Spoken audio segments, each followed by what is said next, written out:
Yes, I do. In fact, I was just talking about this in my office yesterday, oddly enough, and it's something that happened probably almost 10 years ago, but it was one of those things that makes you laugh and you certainly can't make up, and it was profound enough that I remember the names of the individuals that were involved in it. But it was actually, and it's just like, this is the stuff that happens in property management that unless you've actually been in property management or you're a real estate investor and you've seen this stuff, people don't believe it, right? The crazy stuff we deal with. So I had a property in Phoenix, Arizona. It was out in Apache Junction. It was a duplex. And so obviously one tenant on one side, another tenant on the other side-by-side duplex. And they just did not get along at all. And so we would field calls from these people all the time when they're having an argument. So-and-so kind of looked at me funny when I came home from work today. Can you give him a call and talk to him about that? Like that's not really in our job description nor our purview, so you guys need to work out your things yourself. Those typical neighbor complaints. But the point of that, so these guys were always going at it. And we were getting calls about it.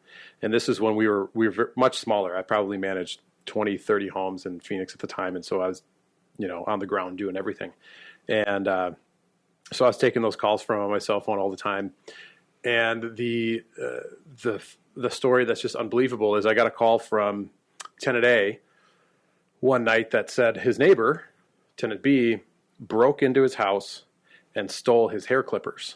Like that you cut your hair with or whatnot. But the best part is apparently that his neighbor didn't only just steal his hair clippers, but replaced them with a older model hair clippers. Oh my. And I said, how do you know this? He goes, well, I called Walmart where I bought my hair clippers from. And this model that I have in my bathroom, they haven't sold for like 7 years. And I bought mine 5 years ago. I'm like, well, how did he get into your house?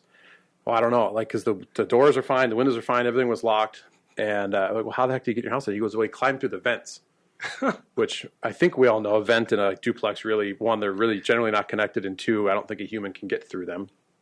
But he was bound and determined to convince me that his neighbor climbed into his house, replaced his hair clippers with an older model so he'd get the newer model, and left no evidence of actually breaking into the property. So true story on my grave. One of the most bizarre things I've ever encountered. It was very, very interesting. So, wow, that one made me laugh. Very good. This is why you hire property managers to deal with these things for you when you're investing in real estate. So you don't have to take those calls. Yep, exactly. Yeah. Want to hear more on this topic?